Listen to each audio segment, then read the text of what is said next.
for 1st of April, we have taken as the open stock for 2nd of April. Absolutely fine. Yeah. Except in cases where there are back orders. So in cases where if the closing stock was negative, Yes. then we have taken the open stock to be 0. Perfectly fine. Yes. Okay. And then just to make things legible, we've sort of highlighted all the cells which are 0 or lower. Sure. Okay. Yeah, So, absolutely fine. So this is the big picture. So how is it looking for M01 then?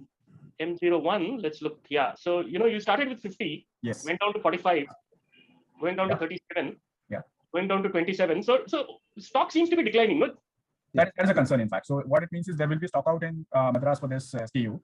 And after that, what will happen is immediately the customers will not see a stock out, but actually that has happened on Hyderabad.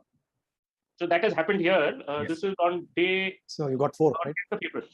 Okay, so 10th day, there's a stock out in Madras, so orders will go to Hyderabad now. It became -1. Yeah. See. Yeah. Okay. And so it has started actually worse. Huh? Yes. It got -10. Yes. And it has stayed like that. Once it goes down, it is expected because there are no supplies for this SKU in the market.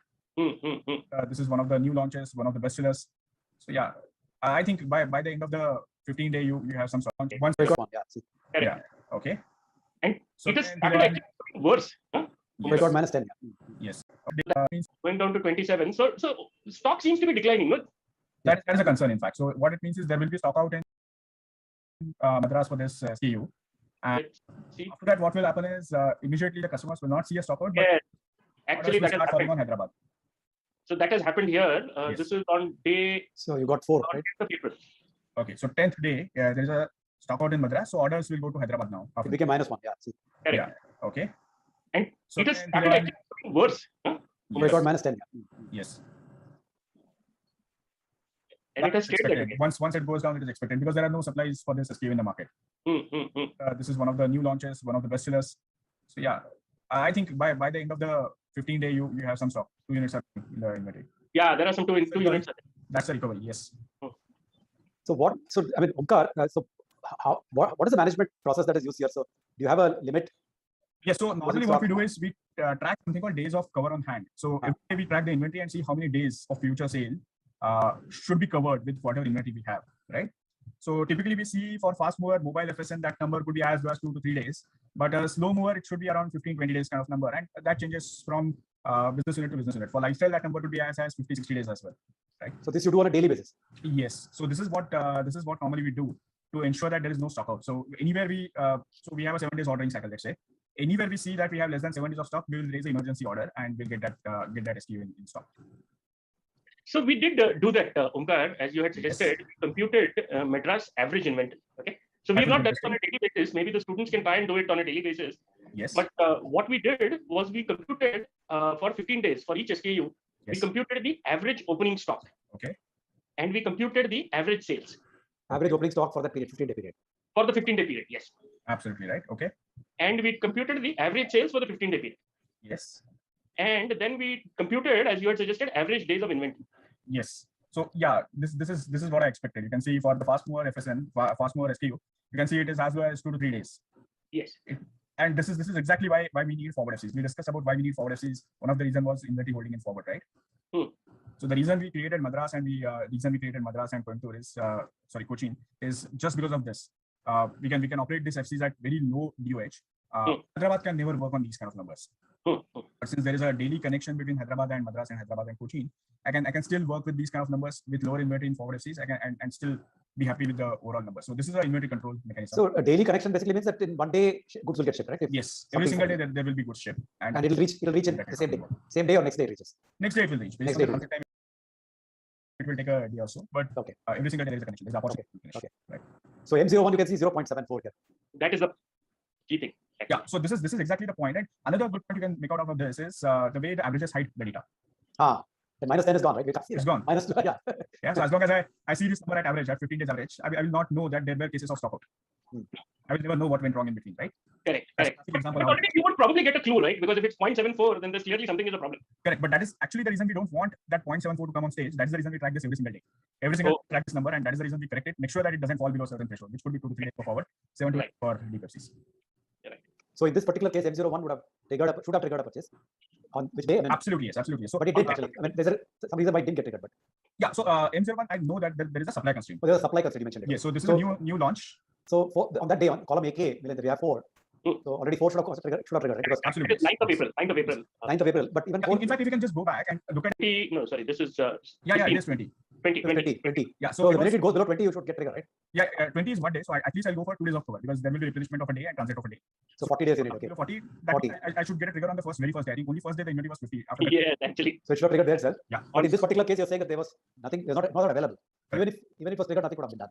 That is where we are dependent on external supplies, right? And we can function as good as what they can. So that is what is happening here. Okay. Any other negatives that are there in this chart besides M01? I don't think so. Let me see. Closing stock, I don't expect too many, except this one. No, it doesn't seem to be. Okay. Yeah. So maybe as an exercise, people can look at the other FC and see whether similar problem exists in that FC. Yeah. In terms of, it may not have gone negative, but it could have gone below this average inventory level that you mentioned, right? Yeah. So maybe students can do that for Cochin. Yes. Yeah. And another piece that probably you want to ponder upon is the distribution of days of cover on hand, right? Look at this L01, 02, 03 series. These are my fast mover SKUs, right? Correct. Typically, they will lie between 2 to 3 days in a forward FC. When you go to 3, 4, 5, these are my medium movers, which we call torso.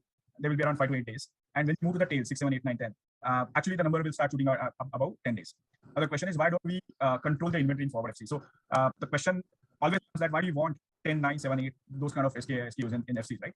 The answer is this is because of selection, right? People will not come to any platform if they get only one mobile. Maybe they will do if the brand is too big. Apple can do that, maybe, right? But not otherwise. Not a generalized platform that we are talking about. People need selection, and there will be different kind of people who will need different kind of selection. And this last tail selection is essentially made for those people who want variety. There will be people who want mobile worth, let's say 1.5 lakh, 2 lakh rupees also. And this is exactly to cater to that kind of requirement. So we need to keep the inventory for even the tail FSNs, the test SKUs.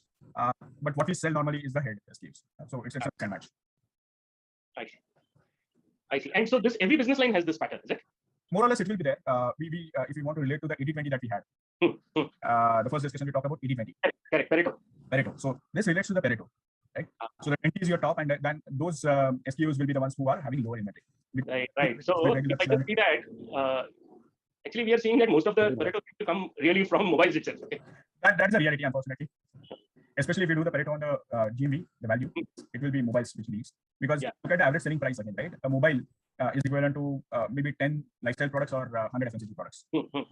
So definitely mobiles will lead in terms of Pareto for revenue. Correct. But otherwise you see it's M01, M07, M03, M04, M02, at the most M09. Yeah. Those are the ones that are really contributing. That's right. Yeah. And then if we go back and look at the sort of days of inventory for these, right? So we said M01 was one that we had. That's outlier, but otherwise, if you see, the inventory will be 1 to 2 days only. Yeah. Then there was M07. Yeah. And M10. No, I thought. M09. Yeah. Yeah. Now M09 is typically a high price mobile. So I see. Average sale, it's just 0.4 units per day. We're not selling too many of them, but whenever we are selling one, it is giving a big buck. And this is what you were saying, that you need to keep it in stock because you want to give that option for the high-end consumer. Yes. So in this case, in the M's, you explained head. You said torso. The torso's body. Okay. Yeah. So we normally got head, tail, and torso. Torso. Okay. So which are the head? Which is the head? Which is the torso? Head will be typically the ones which are giving you more units. So your M01 will be head, M02 will be head, M03 will be head. Okay. M04 is also head. Your M05, M06 are torsos. Okay. And your tail will be M10 and M7 kind of M8 kind of example. Okay. And this will be more evident if you go to let's say lifestyle or FMCG. Okay. FMCG. It will be clear demarcation if you look at around. So these will be your. So you're saying that the head is basically the things that are moving fast. So you keep a lower number of days of inventory, but you keep track of it very closely. That's right. And then the torso is kept, tail is kept mainly just for variety. That's right. And the torso is what you do with torso? Torso is mixed back in between. So torso is it's basically going either towards head or tail. Okay, you move it right or tail. New set of SKUs normally it's a new trials and all those things. So we did run with average inventory, and then based on the performance, let's say over a week or 2 weeks or 3 weeks, a long time performance maybe, we move them into right zone. Okay, interesting. Very interesting. So this is GV. We had done this earlier with Omkar. We had discussed this ABC analysis, right? Yes. I see. And so your strategies are different for A, B, and C. Yes, that's right. That's right. So okay, replenishment needs a lot of resources, right? I need to run replenishment. I need to monitor each and every SKU in portfolio, make sure the stock is there in all stocking points. For example, we have 3 stocking points here, right? But stocking points could be a huge number, right? So for each SKU, for each stopping point, if you want to keep a track, then you cannot do it for the whole portfolio for sure. Right? So if you want to be precise and you want to make sure that things which are definitely not going out of stock, you can do it only for the head of business. SKUs, right? So it's again that's another use of your Pareto analysis, right? The top 20% giving you 80% benefit is what you need, right? It's proportionate. Effort to benefit ratio, and hence we focus on normally the head of business. Yeah. Okay, and those, so the head SKUs, you will ensure that they do not have a stock out. Absolutely.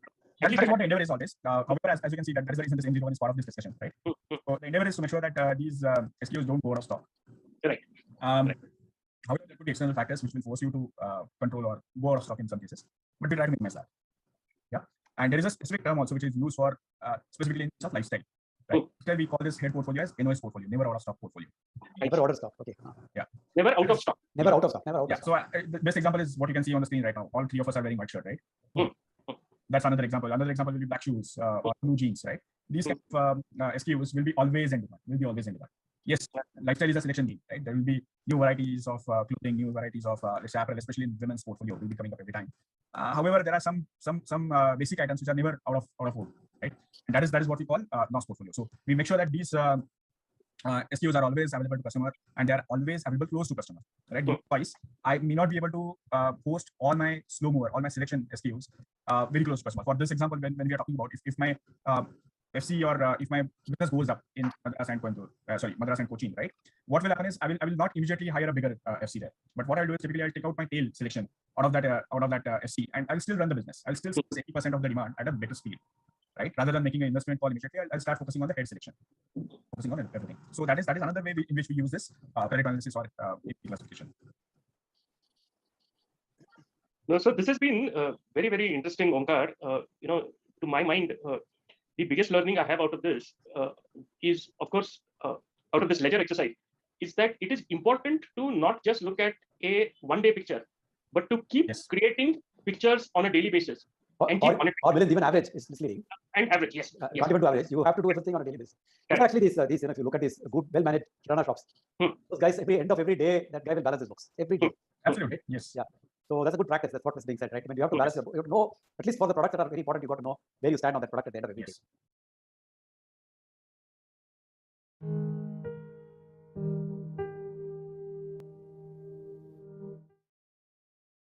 So thank you, Omkar. I think this was a very interesting case.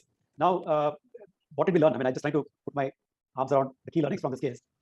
So what we saw actually in the case, a number of things. One is how you do analysis of sales information. How do you do analysis of inventory information? How do you correlate sales and inventory and do some things? But specifically in terms of things that our students can take away from the case, what would you say are the key learnings and key things that they should know? So I think we started, if I have to just recollect the whole discussion, we started with need and use of Pareto. Right. Between the 80-20 rule. Right. Then we touched upon two different types of Paretos. One was based on the units and one was based on the value or GMV as we call it, right? Revenue essentially.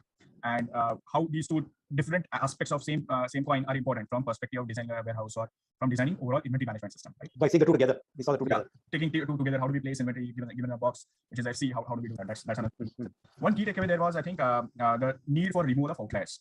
Right. It gets skewed because of few outliers and how we are susceptible to make wrong decisions based on the outliers if they are not removed. Correct.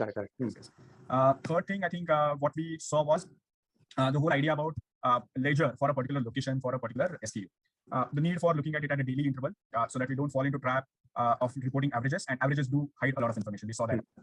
The need of regularly monitoring the key parameters, like in this case we discussed about DOH, right? And how it affects the inventory planning system backend, how it can relate to let's say ensuring that there is no stock out is what we discussed, right? Finally, I think in passing statements, we also discussed about how the growth is taken care of in case of a growing e-commerce kind of business, right? When the business grows, how FC will expand or whether it will expand or it will just make room for itself by selecting a piece of SKUs, which again ties us back to the need for Pareto analysis, right? Pareto again helps us in doing that selection more effectively so that the working capital or overall capital deployed in the business is put to the best use. We're just not expanding the FCs every single day and day out, but we are churning out more and more sales from the same asset. That's the whole idea of making the e-commerce business sustainable. Then we saw two kinds of trade-offs, right? One is the trade-off between working capital management, which the CFO is most concerned about, and response time to customer. I don't know about it, but so you want to make customer satisfaction, you want to make customers happy. So one side, so that's the sales and marketing end of the thing. So there's a contest in some sense on a daily basis, a contest between these two functions. Yes. CFO is managing working capital and sales and marketing. So very interesting point, and that is what has been takeaway personally for me from my working life, right? You need to always have two conflicting metrics to manage. If you have only one metric, then it is very easy for you to get something done, right? But as long as you have two conflicting metrics, the balance will be established, right? So that is the reason on one side we said the customer speed is very important. Yes, absolutely necessary for customer to have better speed. Customer should get delivery every single day, every next day. Fine. But what it is going to cost you is working capital, right? So what if tomorrow I need to put inventory in 300 odd cities all across India to ensure whatever customer wants next day is available. It's option number one. But what it will cost me is it will block a lot of money in working capital, and that is something I cannot do when I'm going at a faster rate. Instead of doing this, I'll rather make the customer wait for 1 day or 2 days and offer a better selection to customer. Customer might be happier than what earlier cases, right? Because the speed and working capital again relates to the marketing piece, which we discussed. That no one wants a shirt tomorrow. No one is buying shirt because there is no shirt, right? At least not on e-commerce platform. There may be a case, let's say someone damaged phone and they want phone tomorrow. There are different kind of products which have different expectation of customer speed, and basis that we design the supply chain. The underlying principle network remains same. However, there could be different supply chains which coexist inside the same structure, same infrastructure, especially for a diversified platform where it is offering wide variety of selection. Right? Specialized only on one thing. Let's say you're only offering medicines, you're only offering cosmetics, you're only offering apparel. Then the things become simpler. But I don't think that's the way we are looking at the future of e-commerce. Okay. So you're definitely betting on the fact that this platform approach of selling multiple products is going to absolutely win out compared to absolutely. Yes. We want the customer to come to us for whatever she needs. Anything, yeah. One stop, one place to yes. go to, one go-to place. And the other contest, Omkar, that you kind of alluded to, we didn't discuss it that much, is this contest between diversity. You want to give the customer selection. But at the same time, you want to focus. There are certain products which basically are moving very fast. You want to focus on them.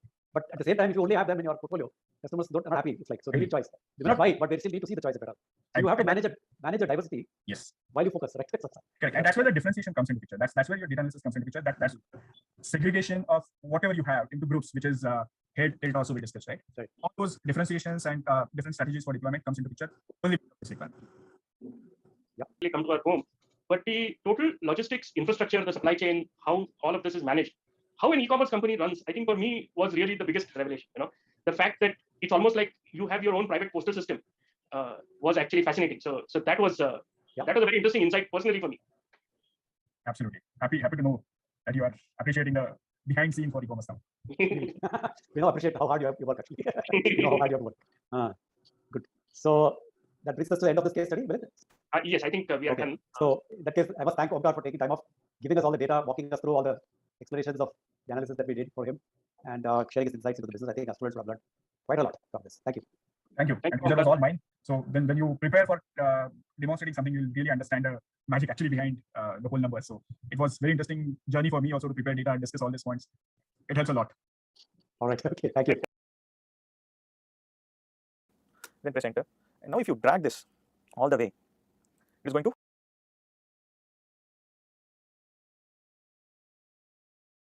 hello everyone and welcome to this tutorial session on VLOOKUP and pivot tables.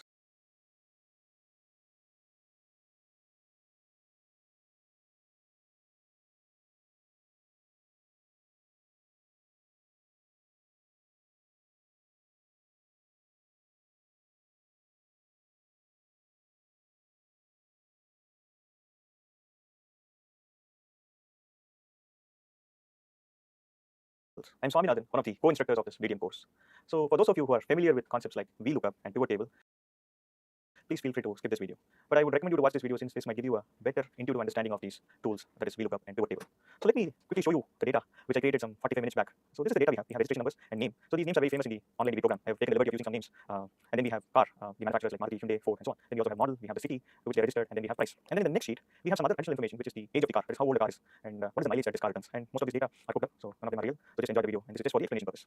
So first, let us ask some interesting questions from this data. For example, I want to know how much did Mahesh pay for his car. So let me type down that question. How much did Mahesh pay for his car? So there are many ways to get the answer for this. There are many ways to get the answer to this question, but we'll particularly use this VLOOKUP. So I'm going to type equal to here, VL. The moment I type VL, it is going to give me an auto suggestion for VLOOKUP. So I have two options. I can press tab or I could double click on VLOOKUP. And then the moment I give this expression equal to VLOOKUP open parenthesis, it is going to ask me for a lookup value. So now since I'm interested in knowing the price of Mahesh's car, let me select Mahesh. So the moment I select Mahesh, it is going to say B10. B10 in the sense column B and 10th row. So column B and 10th row. After the lookup value, it is going to ask me for the table array. So I'm going to select the table. So I've selected the table. You might wonder why have I not selected the column A. That's because VLOOKUP works in a particular way. The VLOOKUP stands for vertical lookup. It is going to look up in the first column. So since Mahesh is being placed in column B, I'm selecting the table starting from column B. And I've selected the entire table because I want to know the price of Mahesh's car, which is lying in the fifth column in the selected table. And next, it is going to ask me for the column index number. So here, the price of the car lies in the fifth column in the selected table. So as you see, column B is number 1, this is number 2, 3, 4, and 5. So the price is available in the fifth column of the table array. Next, it is going to ask for an approximate match or exact match. So 90 to 95% of the time, you'll be using the exact match. So you have two options. You can type false, or you can even use 0 for false. False indicates exact match, right? So the moment you do this, it is going to show you the value of Mahesh's car price. So let us round it out and change the format to currency. And whenever you do such automation, it is always good to do a spot check. For example, VLOOKUP says the price of Mahesh's car is 10,40,000. So why don't we go and check this out? It is again 10,40,000. So let us do this for another question. So what model does Ashwin have? So here we will use the same VLOOKUP expression, copy and paste, and do some modifications. For example, the lookup array, the lookup value is not B14. So Ashwin is, the name Ashwin is available in B2, right? So you can select B2, and then you are interested in the model that Ashwin is having. So this model is available in the third column of this table array. So instead of 5, let me give 3 here. It is going to throw me an error because the table array selection has gone out of range. So for this, it's always a good practice to do referencing. So first you select the table array and you press F4 in case you're using Windows. The moment you select F4, it is referenced. So the table array is not going to change whenever you copy and paste. So now let me copy and paste the same expression here. And here let me do the modifications. Instead of B14, let me do B2 here. And then instead of the fifth column, let me type column number 3. So this says that Ashwin is owning an S cross, right? So let us also take that. So Ashwin has an S cross, right? So these are some of the applications of VLOOKUP. We'll also look at some advanced options. So there are places where VLOOKUP could throw an error. So one such error is this referencing error. So we saw how to deal with that. Whenever you use VLOOKUP, always try to do the referencing so that if you copy paste, the table array does not get changed. So now let us do some more calculations with VLOOKUP. So let me. So here the primary key is registration number. So it's a hypothetical car registration number which has IND 2001 to 2020. And in the next table, you have the registration number, age of the car, and mileage of the car. Suppose you want that information in this particular sheet, say basic. What you do is you create a new column, age of the car, and then mileage. So now you do the VLOOKUP operation. So to find the age of the car, I'll type VLOOKUP. So the moment I type VL, I'm going to get an auto suggestion for VLOOKUP. You can press tab or double click. Click on the lookup value, go to the next sheet, and select the table array. And then here we want the second column since age of the car is available in the second column. And then we're also interested in the exact match, right? So now if you type, it's going to show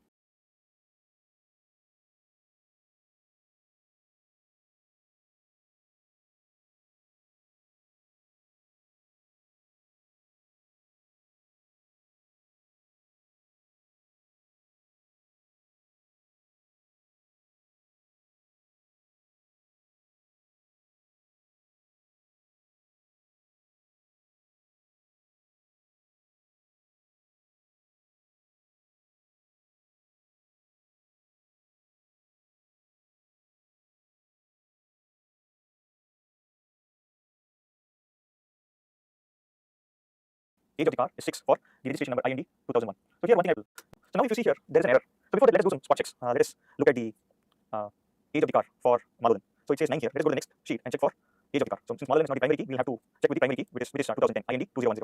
So IND 2010 here shows 9. Right? So let us again verify that. It is correctly showing 9. So let us do another spot check. We have code here. So IND 2020, IND 2019 is having a value of 4 in the age of the car column. So let us check for IND 2019.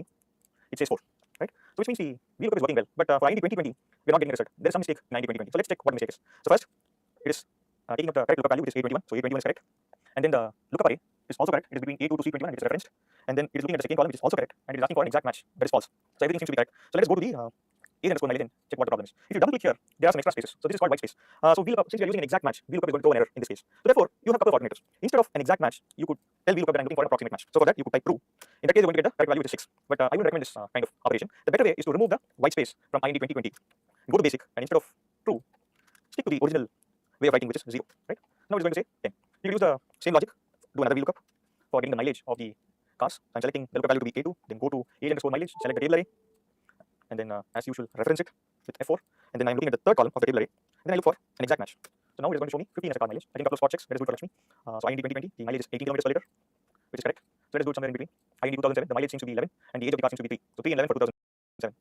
So 2007, 3 and 11 seems to work fine. So this is how you do VLOOKUP, and it is very handy, especially when you're automating on a large chunk of data. It is going to save you a lot of time, and VLOOKUP is a mandatory skill that you require when you join industry. So with this, let us move on to pivot tables. So I'm using the same data to explain pivot table. First, let me select the entire table, and then I go to insert. And then you have two options to do a pivot table. Now, selecting only a pivot chart, you would also select a pivot chart and pivot table. So let me do this pivot chart and pivot table. I have an option of selecting only a pivot chart. You would also select a pivot chart and pivot table. So let me do this pivot chart and pivot table. So I'm going to show the pivot table in a new sheet. Therefore, I'm going with the default setting and pressing OK.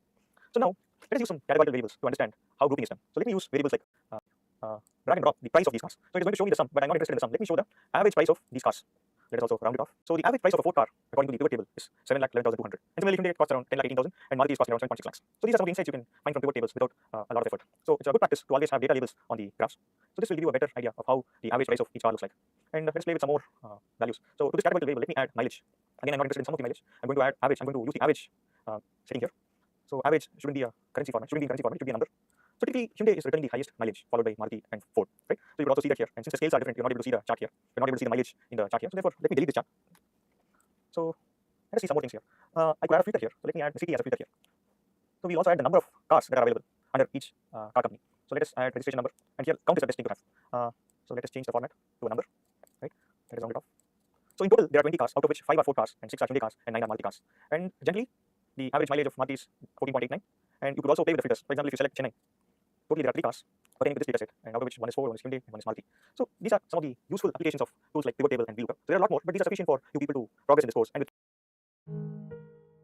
we are PhD research scholars in the advanced stage. We'll be completing soon, hopefully. And we are also the co-tutors for the course on the India. And my name is Ashwin Badiga, and with me is Hari Haran. Hi. And we are PhD research scholars in the advanced stage. We'll be completing soon, hopefully. Yeah. And we are also the co-tutors for the course on business data management. And today we are here to discuss regarding the capstone project. Yes. So Hari, could you please tell me as to what a capstone project is and why is that we are doing this? So what essentially happens in a capstone project? Now that you have 4 weeks of understanding about what business data management, what is happening in the business data management, and you may also be looking at case studies in the ensuing weeks, that will give an overall perspective about how data is managed in the business. This capstone project goes a little further ahead when it comes to this business data management course, where you actually try and collect primary data from different sources and then use it for, and collect the data and analyze the data and interpret the data so that certain insights come out of it. That's the very purpose of doing this capstone project, and that's the intention with which this capstone project is introduced in this particular business data management. Hari, you did mention that something about primary data collection, or what is this primary data collection and how is it different from a secondary data? Okay, so when you look at the primary data for this primary data, generally data is classified into primary data and the secondary data. Okay. The primary data is the data that you actually collect from the source itself, whereas the secondary data is the data which is available in the internet, or it could be available in a certain public document or whatever it is, and you use that for data analysis. So this is the primary classification that we do on any data for that matter. So in the capstone project, we typically expect students to do a primary data collection, Yes. collect the data, you clean the data, you analyze data, and you plot certain trends. Make interpretations. So what is going to happen when you do this kind of interpretation? How is it going to help the decision makers, or how is it going to help anybody? Fine. Now that we know what capstone project is, Yes. what is that we are going to do in this?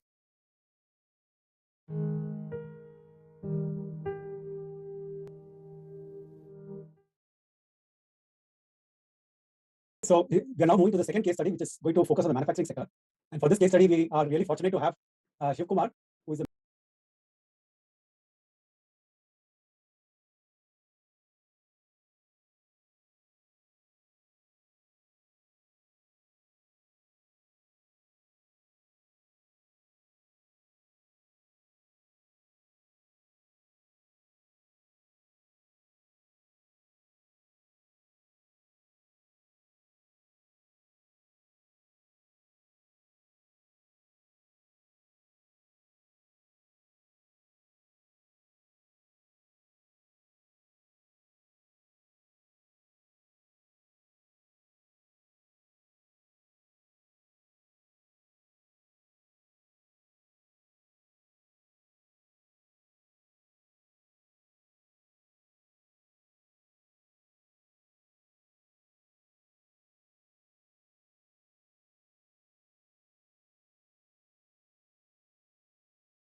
managing director of AstraZeneca in India.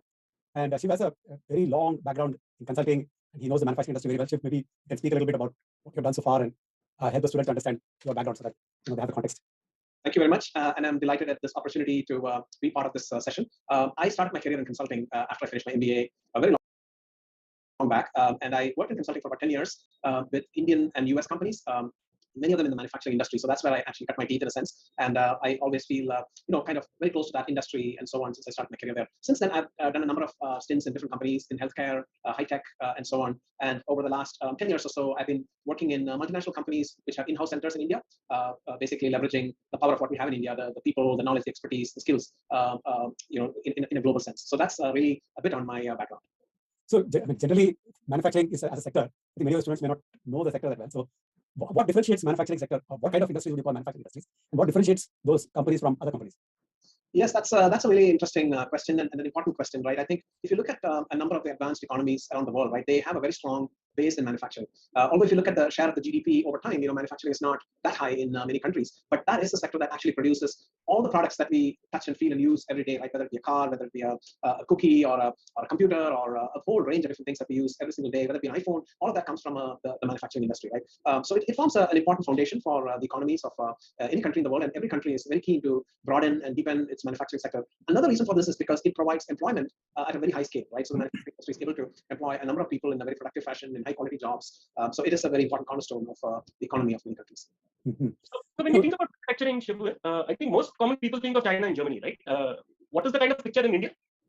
Yeah, as we all see in the newspapers and so on, right? There is certainly a lot of emphasis on manufacturing sector in India. At the time of independence, right? I think we laid the foundation for this industry by the government having a very large presence in core sectors such as oil and gas, or mining of metals, or making steel, and some of those foundational industries, right? So that's really helped us lay a strong foundation. But since 1991, when the economic liberalization happened, we've had the private industry really being unshackled, right, to be able to grow and expand and create a lot of value in the sector. So now we are a very significant player in the manufacturing industry around the world. Although definitely not in the league of China at this point, right? But we have a lot of emphasis to increase that. Our manufacturing industry is very broad-based. So if you look around, we make virtually a whole host of different things, whether it be more labor-intensive things like handicrafts or leather, or more mechanized items such as cars and so on, and also food and those types of things. So we have a very diversified manufacturing industry that is set to grow, and the government policies are also promoting and helping this industry a lot. So some of the products we buy, when we buy refrigerators, ceiling fans, televisions, cars, and so on. So these products, basically, when we think about manufacturing, these are the kind of products that come to mind, right? But the manufacturing industry is not just those products that are sold to consumers. Presumably, products that are sold to other companies, like cars consume products of manufacturing. In fact, the case we'll be looking at is one step removed from consumers. Can you speak a little bit about this chain of supply chain of companies that basically constitute the manufacturing industry? What is the Yes, I think that's a great point. And if you actually see, I think as you said, we call it the value chain, right? In consulting terminology or just industry terminology, is the value is added in a chain, bit by bit, right? So when you see the finished product, let's say a car that we go and buy, right? It's got thousands of components, sub-assemblies. We call it sub-assemblies and components. So if you break down a car, you see there's an engine inside, right? There's another very important part called the transmission, which we're going to deep dive today. And then there is, of course, the tires, the seating, the chassis. Now, if you take one part of that, let's say the engine, and look into that, now that's again got several assemblies. Like you have the cylinder, the pistons, all these different things that go into it. And if you go further back, all of this is made. Many of these parts are made out of steel, which again is an industry itself that actually takes iron ore and converts it to steel. So if you start from the iron ore, right, there's a mining industry that's actually extracting it, and then if you look at the steel industry, it's actually converting the ore into steel, and then the kind of forging industry is actually taking that steel and creating precision parts out of it, and then you have further assembly industry that actually takes these parts and puts them together into an engine, and finally you have the final assembly of manufacturing, which actually puts everything together and creates a car, and so on. So you see it's a whole chain of value that gets added little by little to the extent that finally you have a product that is very usable, very friendly, very well finished, and so on, right? But if you go backward, there's such a number of steps that go into that chain. It's literally hundreds of steps, eh? Yes, absolutely. I didn't realize that.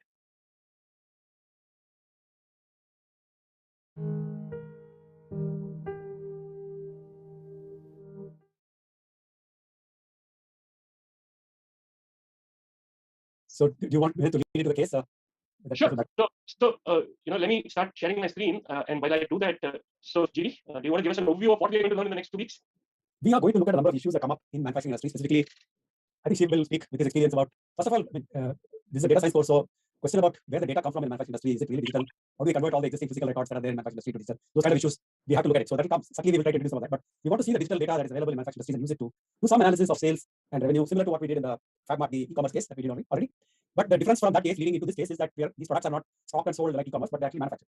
So we look at the manufacturing aspects, how we do production planning and analysis of and scheduling of the production and the analysis of that. And materials that go into production, basically they have costs and so on. So we look at the bill of materials and then profitability analysis of different parts, and work back from there to understand the materials, how we plan procurement of materials, what kind of materials are required for to do this production, what kind of human resources are required to do this production. So some kind of requirement analysis that we will be doing for these raw materials and human resources. And we saw a little bit of some of this in the first 4 weeks, how material and people resources and material resources, how important they are in the costing and in planning and all that. So we're going to get into it in more detail in this case.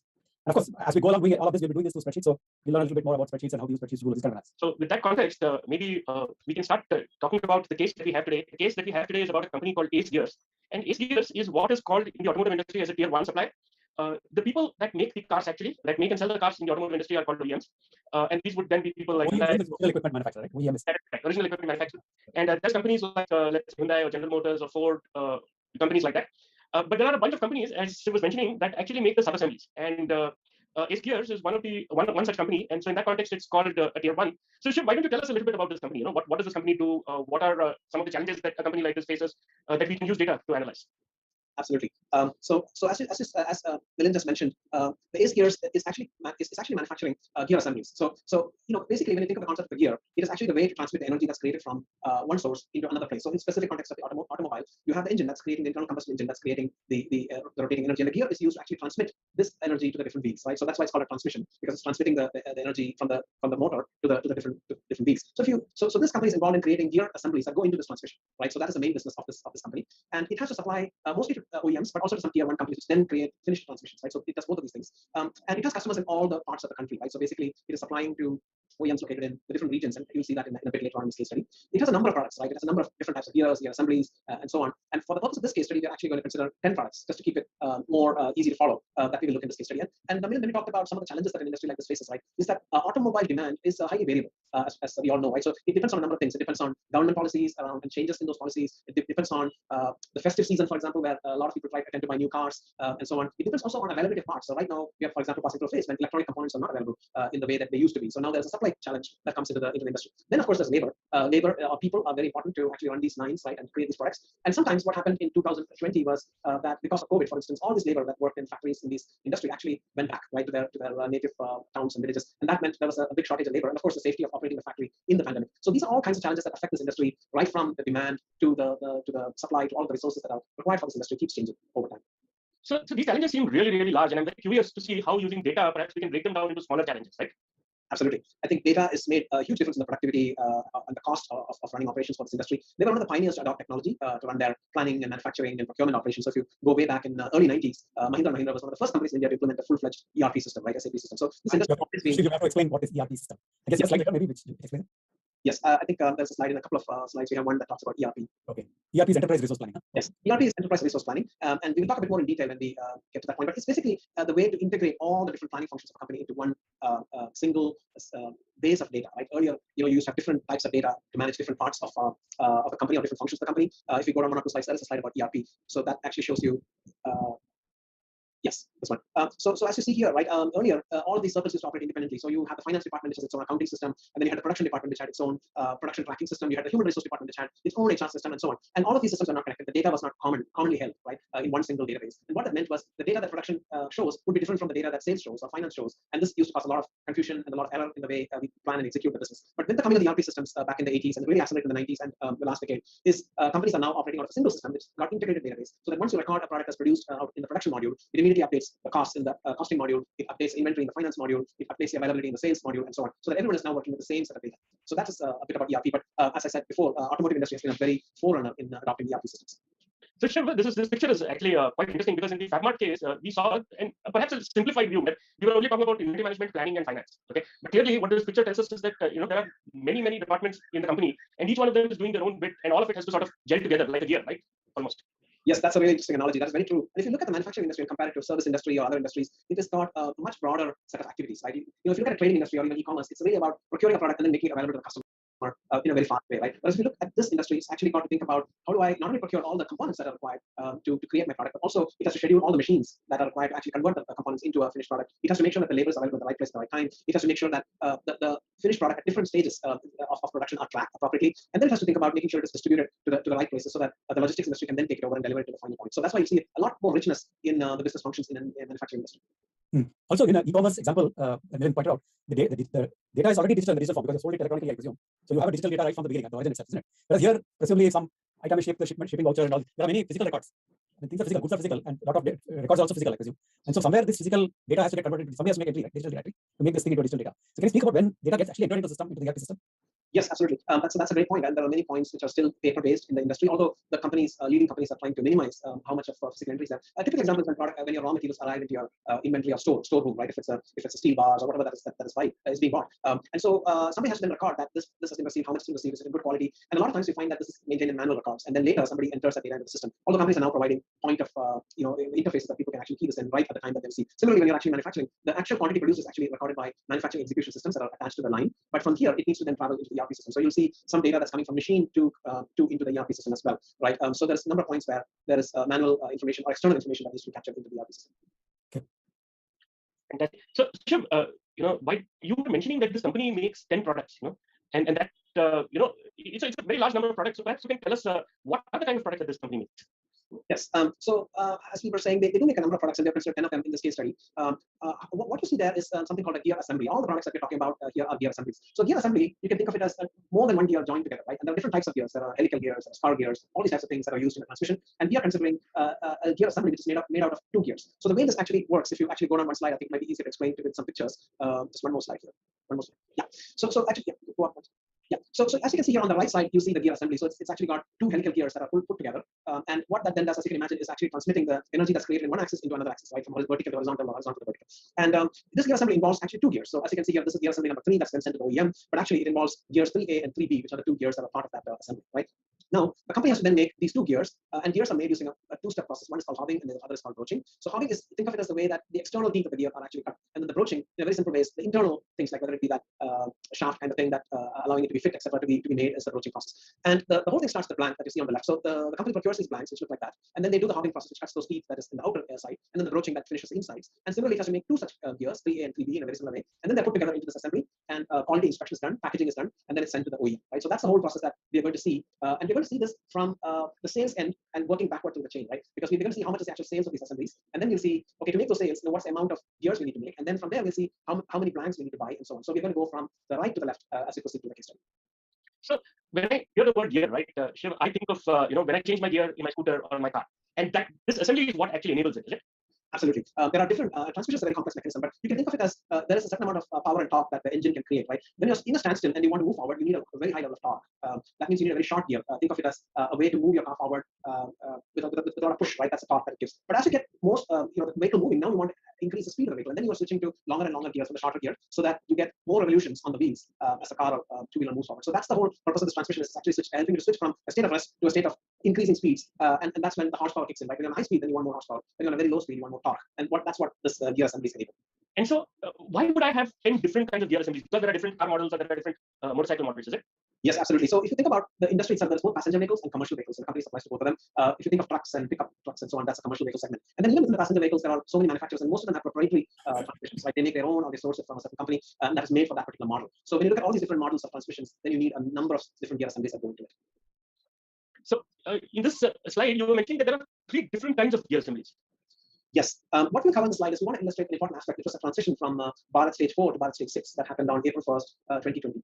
So the Supreme Court ruled that because of the increasing pollution in the country, and the government, of course, had regulations already in place to move from BS4 to BS6, but there was a clear ruling that March 31st, 2020 was the last day that the BS4 equipped vehicles could be sold based on the portfolio. And so what you see here is that there are certain assemblies that are used in the transmissions of the BS4 types of vehicles. So the cars that were sold before March 31st, 2020 used gear assemblies that were fit for BS4 or graded for BS4. And then once the new norms kicked in on April 1st, 2020, the industry switched to BS6. And then what happened is some of the parts that were in the transmission had to be redesigned and made more stronger and more resilient to support BS6. So what happened is, of the 10 gear assemblies that we're going to discuss in this case study, there are 6 of them that can be used, or that were used in both the BS4 and BS6 transmissions. The reason being that those particular gear assemblies did not get affected because of this transition. They continue to be used, but there are 2 parts or 2 assemblies that were stopped when the BS4 ended, because those gear assemblies would only be used in the older BS4 transmissions. And there are 2 parts that actually were new parts that started selling just before the transition to BS6 happened. And these parts are specifically made for BS6 requirements or changes because of the BS6 requirements in the transmission. So these 2 parts are new parts that only start selling very close to the date of the launch of the BS6 vehicles. So you'll see all these examples in the data, because you'll see the assemblies 1 and 2, which are BS4, which you'll see that they stop their sales, or the sales stop,